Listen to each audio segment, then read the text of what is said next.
Hello friends, नमस्कार। मैं मृत्युंजय आप सभी का स्वागत करता हूँ ज्ञान नीति की यूट्यूब क्लासेस में। अभी आपके एग्ज़ाम सर पे होंगे।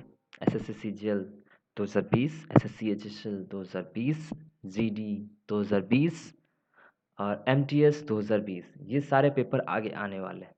तो सबसे बड़ी बात है कि एसएससी में इन सारे क्वेश्चंस का सामना करने के लिए हमें इसके ट्रेंड को समझना बहुत ज़रूरी होता है और इसी के लिए हम ये आपको पढ़ा रहे हैं, जो कि एसएससी सीजीएल में प्रीलिम्स में प्रीवियस ईयर्स के क्वेश्चंस जो पूछे गए हैं उसका ये हम सीरीज पढ़ा रहे हैं और ये हमारा 54th क्लास है। तो यहाँ से हम सारे कंसेप्ट भी समझते हैं और पैरेलली उसका बेसिक अप्रोच भी देखते हैं। ओके, तो अगर आपको हमारा ये सीरीज अच्छा लग रहा है, हमारा ये वीडियो अच्छा लग रहा है, तो आप हमारे इस वीडियो को लाइक कीजिए, हमारे चैनल को शेयर कीजिए और हमारे चैनल सब्सक्राइब भी कीजिए, ताकि आपको जो भी लेटेस्ट अपडेट है आप तक पहुँचता रहे। तो चलिए आज का क्लास हम स्टार्ट करते हैं। ये रहा हमारा पहला क्वेश्चन।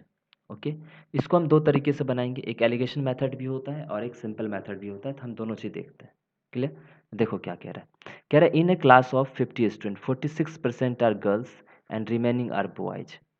आप देखो कि अगर 50 स्टूडेंट हैं, 50 स्टूडेंट में बोल रहा है कि 46%, मतलब कहना है कि 100 में से 46 बच्चे क्या हैं, गर्ल्स हैं। तो 50 में कितनी गर्ल्स होंगी, 23।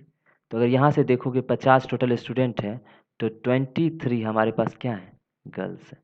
23 अगर गर्ल्स हैं तो बॉयज़ कितने होंगे, आप समझ रहे हो, 27 बॉयज़ हैं।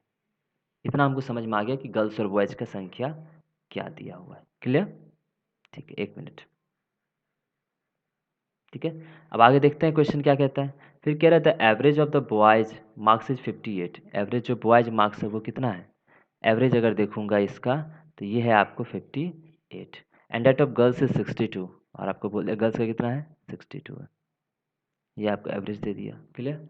तब आपसे पूछ रहा है कि क्लास का ओवरऑल एवरेज एवरेज क्या होगा, मतलब होल क्लास का।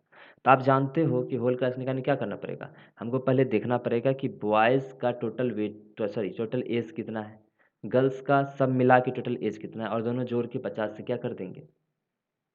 तो जी मार्क्स के बारे में बोल रहा है तो मार्क्स देख लेंगे और सबको जोड़ के क्या कर देंगे, 50 से डिवाइड कर देंगे। ओके, तो एक ये भी तरीका है। क्या और भी कोई तरीका हो सकता है? ठीक है, वो भी देख लेते हैं। लेकिन चलो पहले हम आसान तरीका देखते हैं, फिर जाके हम वो देखेंगे। अब आपको क्या करना है कि यहाँ जो है 27 और 58 को मल्टीप्लाई कर लीजिए। ओके, आपको इन दोनों को मल्टीप्लाई करना, इन दोनों मल्टीप्लाई करना, बाय 50 करना है। तो अगर एवरेज में देखूंगा क्लास का तो वो क्या हो जाएगा, 27 इंटू 58 प्लस, ठीक है, 23 इंटू 62। क्लियर हुआ? बाई टोटल स्टूडेंट कितना है, 50। क्लियर हुआ? ठीक है, दो से हम काट सकते हैं यहाँ से 25, दो से काट दूंगा 29, दो से काट दूंगा तो 31, इतना आ गया। अब आपको उस दोनों को मल्टीप्लाई करना होगा। ओके, अब आप इसको करोगे 27 इंटू 29 तो कितना हो जाएगा बताओ, 7 63 के 3 बाकी 6, 7 दूना 14, 6 20। ठीक है, बाकी 6 7 14 20, दो से करोगे तो 29 दूना 58। तो ये हो जाएगा 3 8 7 प्लस, अब इसको करना पड़ेगा 23 गुने 31। तो एक से करोगे तो 23, 28 दिया 69, 3 9 दो बाकी 1 6 1 713 बटे कितना हो गया 25। अब इसको करो 713 ही आया है ना, और यहाँ 3। ठीक है, तो 3 3 6, 8 1 9, 7 दूना 14 बटे 25। अब 25 इसको डिवाइड करना पड़ेगा, फिर जो आपका आएगा एवरेज वो पॉइंट में ही आएगा। क्लियर? तो आप इसको एवरेज को करने के लिए क्या करेंगे, 4/4 कर दूँ तो 4 से ऊपर करो तो 4 छक 24 के 4 बाकी 2, 9 चौक 36 2 38 कट बाकी 3, 14 चौक 56 3 59 बटे 100 हो गया। तो कुल मिला के आ गया 59.84 आपका आंसर आ गया। क्लियर हुआ? तो ये तो था कि सिंपल मेथड जो हम जानते हैं। ओके, जो बेसिक अप्रोच हो सकता है वो हमने यहाँ से सीखा। लेकिन अब आपको समझाते हैं एलिगेशंस ये कैसे बनेगा। एक मिनट, इसे मैं मिटा दूँ। एलिगेशन में क्या होता है कि एलिगेशन में मुझे जिन चीज़ों के बारे में दिया हुआ है, जैसे मार्क्स दिया हुआ है किसका किसका, बॉयज़ और गर्ल्स का, हमको इनके बीच के नंबर्स का रेशियो चाहिए होता है। वो नंबर्स का रेशियो तो हमको यहाँ से पता है कि नहीं। देखो यहाँ पे जैसे इधर बॉयज़ लिख देते हैं, यहाँ गर्ल्स लिख देते हैं। ओके, ठीक है, एवरेज आपको पता नहीं था। एवरेज था पता? नहीं था। अब आप समझना कैसे होगा। अब देखो ये बॉयज़ का कितना एवरेज दिया हुआ था 58 कितना दिया हुआ था 58, गर्ल्स का कितना दिया 62 और टोटल एवरेज हमको नहीं पता था। लेकिन अब हमको क्या चाहिए था, बॉयज़ और गर्ल्स का हमको रेशियो चाहिए, तो जो हमको पता है 27 और क्या है 23 है, ये रेशियो मुझे पता है। क्लियर? अच्छा एक चीज़ बताना, इन दोनों में बड़ा कौन है, 58 बड़ा है कि 62 बड़ा है? तो आप बोलोगे सर यहाँ पे 62 बड़ा है। तो आपको देखो ये यहाँ पे अगर इसका हम करेंगे तो चूँकि ये यहाँ से इसमें 62 में से x घटेगा हमको 27 के बराबर होगा और x में से अगर 58 घटेगा तो ये 23 के बराबर होगा। तो पहले हम देखते हैं ये इक्वेशन कैसे बन जाएगा। ये इक्वेशन बन जाएगा आपका 62 माइनस एक्स, 62 माइनस एक्स बराबर यहाँ रहेगा 27 और यहाँ क्या है x बड़ा होगा 58 से, ठीक है, तो बटा x माइनस 58 बराबर 23। जब इसको आप सॉल्व करोगे तो ये भी इक्वेशन वही बनेगा। कैसे देखो सॉल्व करके, ठीक है। अभी तो ये मान लो कि सेम चीज़ें थी, मल्टीप्लाई करना ही पड़ रहा था, इसलिए मैं बेसिक अप्रोच है, इसमें दोनों में कोई फ़र्क नहीं रहा। बट आसान पड़ता है ये जब आपको बीच का दिया हुआ ये दिया हुआ रहता और आपसे पूछता कि कितना बच्चा बॉयज़ है और कितना बच्चा गर्ल्स है जो कि क्लास में अवेलेबल है, तो आपके लिए चीज़ें आसान हो जाती। इसको आप इससे क्रॉस चेक करोगे तो क्या करोगे, 62 माइनस एक्स इंटू 23 बराबर 27 इंटू क्या हो जाएगा एक्स माइनस 58। जब इसको सॉल्व करोगे तो फिर वही आ जाएगा कि 62 गुने 23 प्लस 27 गुने 58 और बट्टे 50 बराबर एक्स। तो वही सेम चीज़ आ जाएगा जो आपका पहले आंसर था। होप आपको सब कुछ समझ में आ गया होगा। अब चलते हैं हम दूसरे क्वेश्चन की तरफ। अब यहाँ समझो क्या कह रहा है, ठीक है। यहाँ आपको कह रहा है कि the radii of the two circular faces of frustum, frustum मतलब क्या होता है, अपने घर भर में इसको क्या कहते हैं, बाल्टी।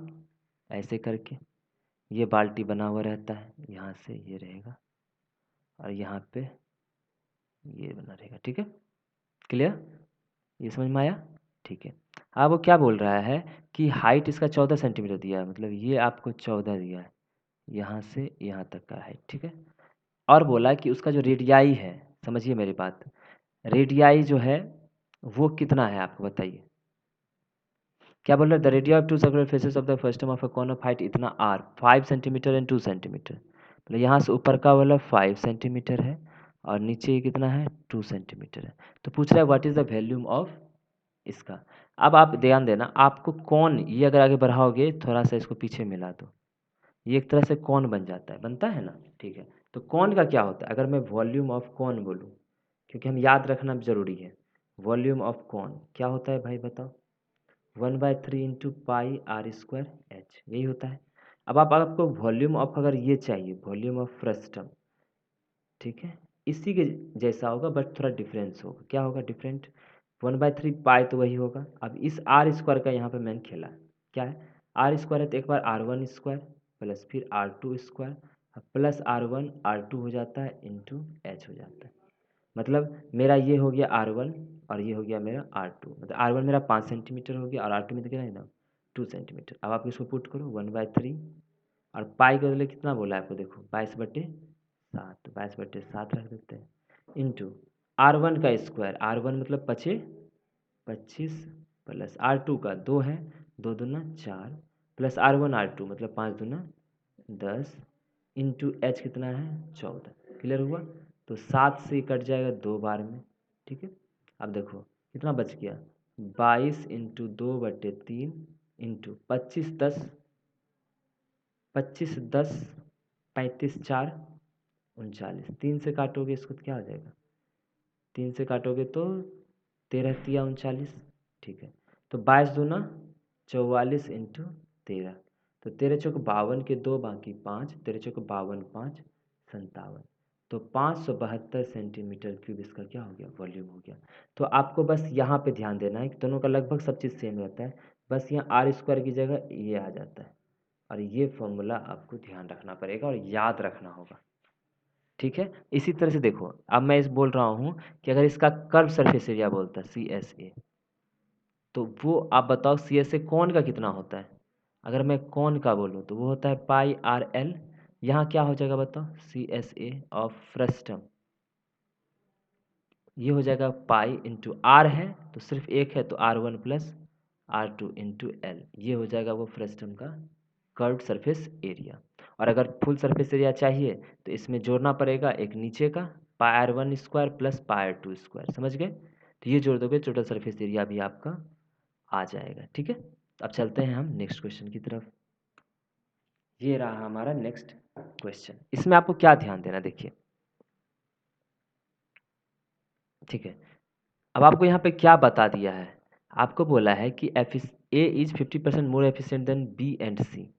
बी समझो, ए डाल देते हैं, बी डाल देते हैं और सी डाल देते हैं, और ये हम एफिशिएंसी के बारे में जिक्र कर रहे हैं। तो बोल रहा है ए जो है 50% ज़्यादा एफिशिएंट है बी से। तो 100 अगर ये है तो ए 150 है, 50% ज़्यादा है। And C is 40% less than efficient B, तो सी जो है बी से 40% लेस मतलब 60 है। ठीक है, अब आप जब इसको काटोगे तो 15, 10 और 6 मिल जाएगा, कोई दिक्कत नहीं। अब क्या बोल रहा है देखो, working together they can complete a task in 10 days. अब आप जानते हो कि वर्क बराबर क्या होता है, एफिशिएंसी इनटू टाइम। तो यहाँ पे टोटल वर्क अगर निकालना है, टोटल वर्क, तो एफिशिएंसी तीनों मिल के काम किया है तो तीनों का एफिशिएंसी जोड़ दो, तो 15, 10, 25, 6, 31 इंटू टाइम कितना लगा है इसको 10 दिन, ये टोटल वर्क हो गया। अब बोल रहा है कि in how many days A alone can complete the 150% of that task.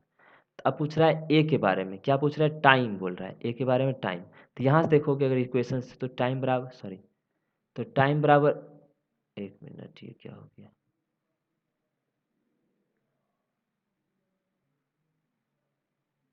तो ठीक है। तो हम यहाँ सीख रहे थे कि यहाँ से टाइम बराबर क्या हो जाएगा बताइए, तो टोटल वर्क अपॉन एफिशिएंसी हो जाता है।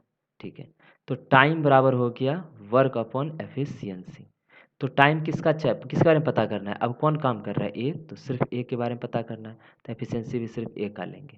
लेकिन अब बताओ वर्क कितना बोला है, 150% ऑफ डेट वर्क, तो 31 इंटू 10 तो टोटल काम था, इसका 150% वो काम करवाना चाह रहा है by efficiency of A. Efficiency A कितना है बता दो, यहाँ से देखो 15 है ना, तो जीरो से जीरो गया, जीरो से जीरो गया, 15 से 15 गया, बच कितना गया भाई 31, कितना बच गया 31, तो यही हो गया 31 डेज। मतलब हो गया कि जितना काम करना था उसका अगर 150% अगर ए को काम करने दिया जाए तो वो टोटल कितना दिन लगाएगा, वो लगाएगा आपको टोटल 31 दिन। कितना लगाएंगे, 31 दिन। ओके, चलिए अब देखते हैं नेक्स्ट क्वेश्चन। यहाँ आपको बोला है, ठीक है, कि ए प्लस बी बराबर 8 है और ए बी बराबर इतना, तो ए क्यू प्लस बी क्यू बराबर क्या होगा। अब आप एक बात बताओ, फॉर्मूला आपको मैं कई बार बताया हूँ कि आप लिख लो, याद कर लो, मैंने कई बार आपको फॉर्मूला लिख के भी बताया है। तो ये क्या होता है, ए क्यूब प्लस बी क्यूब, ए प्लस बी क्यूब क्या होता है, +3ab इंटू ए प्लस बी, ये फॉर्मूला होता है। क्लियर, समझ में आया? ठीक है, अब देखो ए प्लस बी क्या है, यहाँ दिया हुआ 8, तो 8 का क्यूब, तो A cube plus B cube plus 3 into A B कितना दिया हुआ 32/3, 32/3, और ए प्लस बी कितना दिया 8 दिया है। क्लियर हुआ? तो अब बताओ यहाँ से 3 से 3 गया, 8 8 64, 8 512 बराबर ए क्यूब प्लस बी क्यूब। इसको करोगे इस दोनों मल्टीप्लाई तो कितना हो जाएगा, 8 दूना 16 के 6 बाकी 1, 8 24 से 25, तो यहाँ से आ गया ए क्यूब प्लस बी क्यूब बराबर 512 माइनस 256, घटाओगे तो कितना आ जाएगा, 12 में से 6 गया 6, 50, 25, 256 ही आ गया। क्या आ गया 256। तो यहाँ से आंसर आपका क्या आ जाएगा, ए क्यूब प्लस बी क्यूब क्या आ जाएगा बताइए, ए क्यूब प्लस बी क्यूब आपका हो जाएगा 256। अब क्या है कि ये सारा फॉर्मूला आपको मैंने बोला था कि आप ध्यान रखना। इसका एक और पैरेलल क्या फॉर्मूला था, वो आपको याद है क्या? ठीक है, वो क्या था, A cube plus B cube बराबर क्या होता है, ए प्लस बी, अंदर में होता है A square plus B square minus A B, ये ध्यान रखना है। उसके बाद क्या था, A cube minus B cube बराबर क्या था, ये दोनों मल्टीप्लाई में है, ठीक है, वो होता है A minus B multiply A square plus B square plus A B, ये फॉर्मूला है। एक और क्यूब वाला फॉर्मूला है कि A cube plus B cube plus C cube minus 3abc बराबर क्या होता है, A plus B plus C, अंदर में क्या होता है A square plus B square plus C square minus A B minus B C minus C A, ठीक है। और क्या होता है ए प्लस बी प्लस सी, ये इसी के बराबर ये भी होता है, इसी बराबर ये भी होता है, ए प्लस बी प्लस सी। और अंदर में क्या आ जाएगा बताओ, ए स्क्वायर सॉरी ए प्लस बी प्लस सी का होल स्क्वायर माइनस 3 के अंदर क्या आ जाएगा, A B plus B C plus C A. ये सारा फॉर्मूला हम आपको लिखा चुके हैं। आपको प्लीज़ आप इन सारे फॉर्मूलाज को याद कर लीजिए, क्योंकि इसका बहुत ही ज़रूरत पड़ता है हमें आगे एग्ज़ाम में। अगर ये याद नहीं रहेगा तो आप बहुत सारे क्वेश्चंस में फंस जाओगे, तो लेकिन फंसना हमको नहीं है, क्योंकि हमको अच्छे मार्क्स निकालने हैं। इसलिए मैं आपको बताता हूँ कि हमेशा टारगेट मैं ये रखता हूँ कि 50/50, मतलब 50 में 50, मतलब कोई भी क्वेश्चन हमसे नहीं छूटना चाहिए, ठीक है। तो इस बात का आप भी ध्यान रखें, क्योंकि एग्ज़ाम जो आने वाले हैं तो प्री बहुत ही इंपॉर्टेंट रहता है। जितना मार्क्स आपको उसमें बनेगा वो आपको सपोर्ट करेगा आगे जो भी पेपर होगा, ठीक है। जैसे CHSL डिस्क्रिप्टिव रहे या टोटल, क्योंकि उसी फर्स्ट ही पेपर पे डिपेंड करता है मेरिट, तो वो बहुत ज़्यादा इंपॉर्टेंट होता है। MTS में भी फर्स्ट पेपर पे, ठीक है। GD में भी फर्स्ट पेपर पे, और CGL में अगर आपको प्री में अच्छे मार्क्स आते हैं तो वो आपको मेंस में काम देगा, ठीक है। तो इसलिए आप इस चीज़ को लेकर थोड़ा सा सतर्क रहें। हम मिलते हैं आपसे नेक्स्ट क्लास में और अच्छे क्वेश्चंस के साथ। तब तक के लिए बाय बाय।